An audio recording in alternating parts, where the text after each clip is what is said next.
C'est la deuxième année que Henri Collignon, auteur lui-même d'un thriller intitulé Retournement, organise un festival du livre sur le site magnifique de l'ancienne mine de charbon de Blény, à égale distance de Verviers et de Liège. En 2012, tout le monde avait été frappé par l'organisation remarquable de ce salon. Oui, pour une première, c'était vraiment étonnant, d'autant plus que le public de la région avait répondu présent.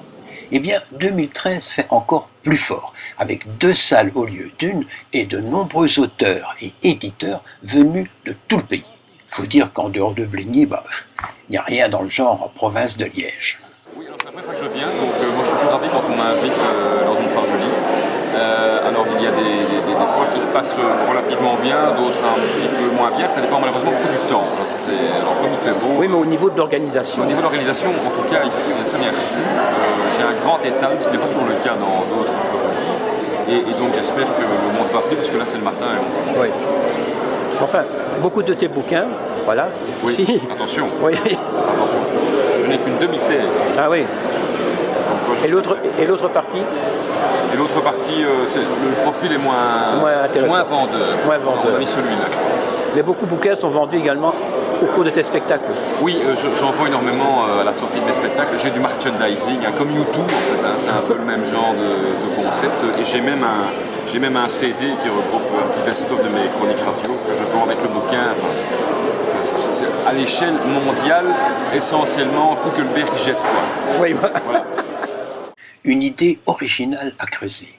Les 2 € du prix d'entrée pouvaient être employés lors de l'achat des livres, comme des bons de réduction en quelque sorte, mais pas au détriment des auteurs, puisque ceux-ci pouvaient ensuite les échanger au bar contre des boissons. Donc tout le monde s'y retrouvait. Chloé Delis était présent sous la houlette de Edmé de Xavé, la responsable du stand, et on y a vu des auteurs comme Jean-Luc Spirlet, Jules Sibel et même Nathalie Wargny, venue tout exprès de Mons. C'est toi qui étais la responsable du stand Chloé Delis ici?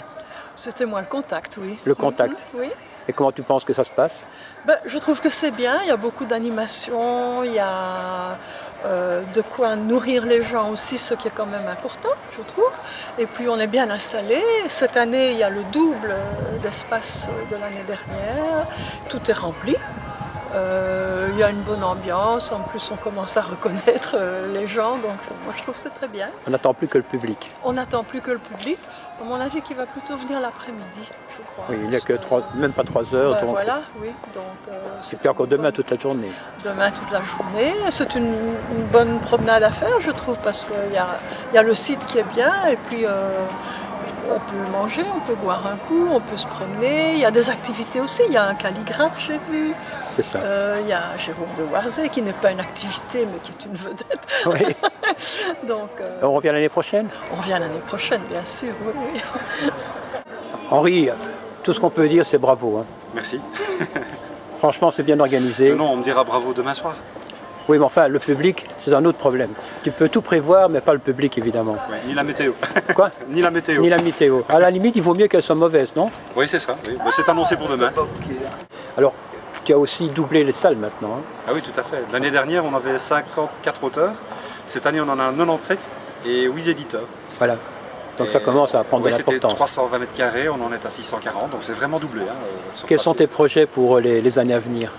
Alors, je pense que question superficie pour les auteurs, on ne va pas aller plus loin parce que sinon ça va être une trop grosse concurrence et compte tenu du nombre de visiteurs, je ne sais pas si pour l'instant, en tout cas, le temps de bien faire connaître le salon, le temps que ça mûrisse, quoi, je pense qu'on va s'arrêter à cette superficie-là. Par contre, ce qui n'est pas impossible, c'est que d'ici 2-3 ans peut-être, on en a déjà discuté avec Benimine d'ailleurs, il n'est pas possible que l'on prolonge avec des chapiteaux extérieurs. Donc ce seront des chapiteaux extensibles, ce qui veut dire qu'on va pouvoir créer éventuellement des animations annexes. Et là je ne parle pas nécessairement d'auteurs supplémentaires, mais quand je parle d'animation annexe, c'est par exemple inviter des collectionneurs de livres. Je ne dis pas de livres d'occasion, certainement pas, ça je n'en veux pas ici, mais par contre des collectionneurs de livres, des livres anciens extrêmement rares, d'un certain prix évidemment. Voilà, c'est le genre de choses qui pourraient être connexes avec le salon du livre ici. Pourquoi pas des animations, des conférences dans des espaces un peu plus privés. Voilà, pourquoi pas. C'est des choses qui sont déjà prévues à l'heure actuelle et quand je dis prévues, c'est d'ici 2 à 3 ans. Donc on va déjà très très loin.